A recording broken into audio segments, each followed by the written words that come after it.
A video on slices within Cake Budget, what they are, how they work, and how to use them.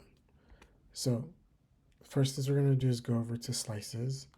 And just a quick background, slices are Cake Budget Cake Budget is an envelope budgeting tool for neurodivergent folks that uses a traffic light system and Save to Spend to let you know how much you can really spend and be able to budget and manage your money properly. With slices, you can use slices to represent anything that you want, whether that's a bill, debt, a goal, or just whatever really that you want your slice to be. Slices can either be for spending or for saving. And slices for spending, like this gas slice, don't have a due date on them. They're just where money comes in and money goes out. Whereas slices for saving, like the emergency fund, do have a due date, and they're more for uh, they're more for things that you need the money for by a certain date. So to create a slice, we're just gonna click Add Slice, and we're gonna give it some basic information, the amount that we want to save for, and some contribution and recurring settings. To start, I'm going to create a rent slice, and I'm going to add an emoji. You can always add whatever emoji you want.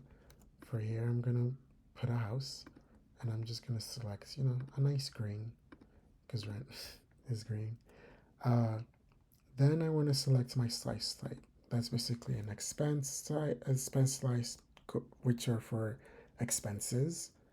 Goals, which are for goals like savings or vacations or whatever savings goals that you have. Debt is for debt slices are for debt payments and just like paying off debt in general, like debt goals. And then protected are for things like emergency funds. So here I'm going to select a slice type of expense. I'm going to set my target amount at 1100, and I'm going to put a due date on this to be the end of the month. Without a due date, this is just a spending slice, but because we have a due date on it, it becomes a saving slice, and we have like all sorts of options available to us. Um, so I'm going to enter that. I'm not going to enable auto contribution, and auto contributions are basically regular contributions from your accounts on a fixed schedule independent of when you get paid. So that means like if you want to contribute $5 every week or every day or every other week, you can do that with the auto contribution. Now, if I wanted to fund this slice for my paychecks, I can do that by linking the slice to a funding schedule.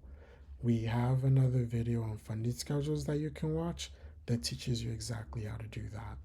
So I've got my information about my slice, the amount when I need it by, and the last thing that I have to set is the recurring settings.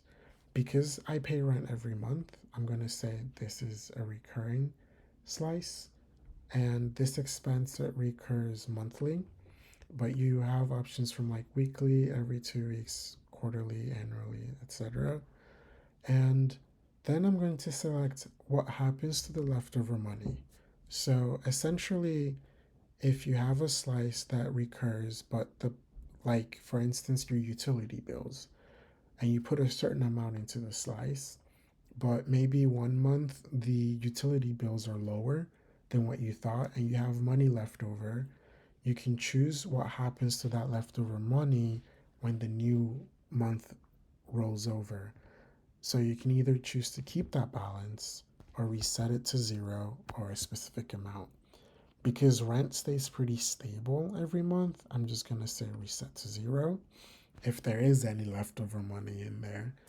Um, and here I'm just going to add a note that this is slice for my rent payment. And I'm going to create slice. So I've just created my rent slice, and I have like some details here. Um, In order to make my due date of the 31st, you can see that there's a target contribution of how much I need to contribute to this slice every day. This is just something Cake does. You don't have to contribute that target contribution. It's just a little bit of like, hey, if you want to make your due date, this is how much you need to contribute every day to be able to do it if you want to do it. Um, and that's pretty much it. If I want to move some funds into my rent slice, I can just click move funds, and I could say I want to move $100 from my save to spend into my rent slice. Hit move funds, and now my rent slice has a balance of $100. And we are all set. We've created a slice. We've gone over what those slices are for, and that's pretty much it. Oh, lastly, we have templates that you can use to basically fast create some uh, slices if you don't want to create them manually. But you can create a slice for anything that you want. Thanks for watching. Check out Cake Budget at trycakebudget.com.